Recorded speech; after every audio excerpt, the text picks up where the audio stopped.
because I equal fun. Cart Media.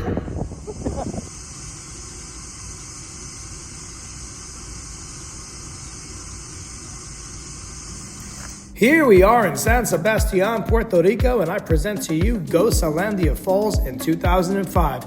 I hope you're ready to see these falls in their most natural state without concrete, staircases, and hundreds of tourists. Back in those days, the only way you heard about them was through lucky random conversation with someone that knew about them, and most likely your directions were written down on a bar napkin. In order to find them, you were at the mercy of the person that gave you the directions to be accurate. If not, your pursuit to the falls could take hours, and chances are you wouldn't even make it there.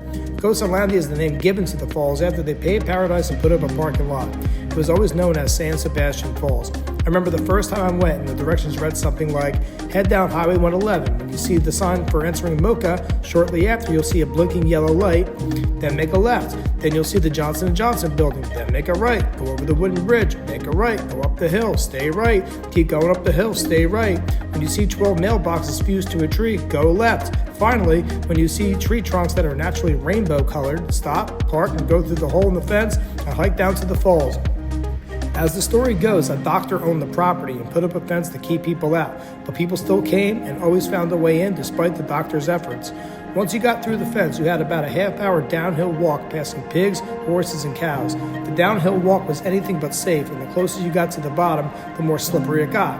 When you finally got to the bottom and the falls presented themselves, the view was spectacular, and there was a 98% chance you would be the only people there and would have it all to yourself.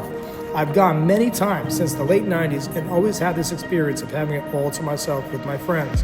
You would bring a cooler and make an entire day of it. The green pool of water below the falls was always and still is cold, but a refreshing cold. When I first started going, I didn't have the guts to jump off the falls themselves. I got more crazy and daring with age, so we played it safe and jumped off the side.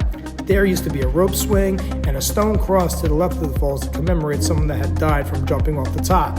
It is extremely dangerous.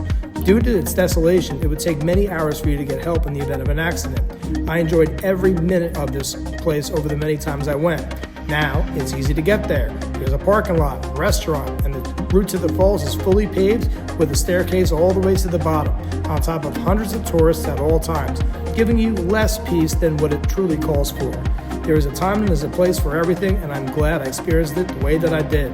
So, that's a wrap on old school San Sebastián Falls. Step out of the ordinary, subscribe to Cart Media. Let's go on tour. I shall see you soon.